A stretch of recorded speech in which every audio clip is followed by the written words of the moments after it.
Computer science videos here today to show you guys in this tutorial how to change the default list on the reminders application using a Mac computer.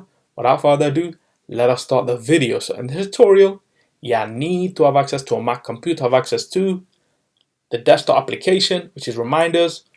We can now start the tutorial.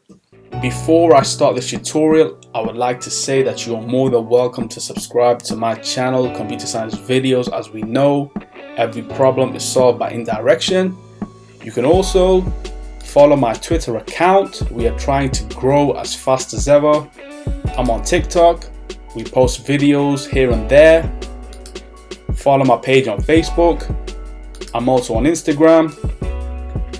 You are more than welcome to support me on PayPal. Let's now focus on the video.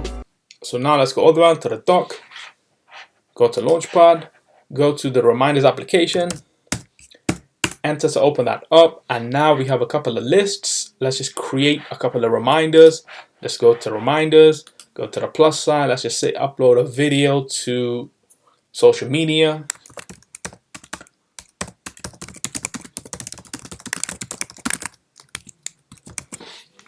And this could be for, let's just say, tomorrow. So that is now a scheduled reminder. Let's go to all.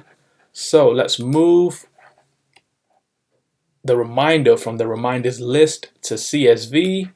We can drag and drop. So this is now within CSV. So if I close reminders, go all the way down to the dock again, go to reminders. The default list should be reminders. So if we go to, let's just say, preferences, default list is reminders. If I now close reminders after I click on today, let's quit reminders, go all the way down to the dock again, go to reminders, and the default list is reminders. If I close reminders again, or before closing reminders, let's go to preferences, change to CSV, and CSV will be the default list. Quit reminders, go all the way down to the dock again, go to reminders. So now if we create a reminder, let's just go to today. Let's just say hello world. And this will be for, let's just say, tomorrow.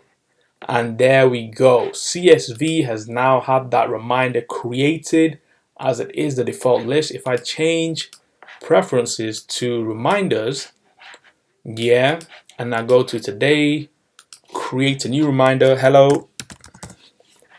And let's just say this will be for tomorrow. And there we go. The reminder is in list reminders, as that is now the default list. So we can now quit reminders. And so that's it for this video. I'll see you guys in my next tutorial. Thanks for now. Thank you for making it towards the end of the video. Be sure to subscribe to my channel, Computer Science Videos. Be sure to check out the previous video on screen now, or you can ideally click on the playlist and watch all the journey for Computer Science videos from the start until now.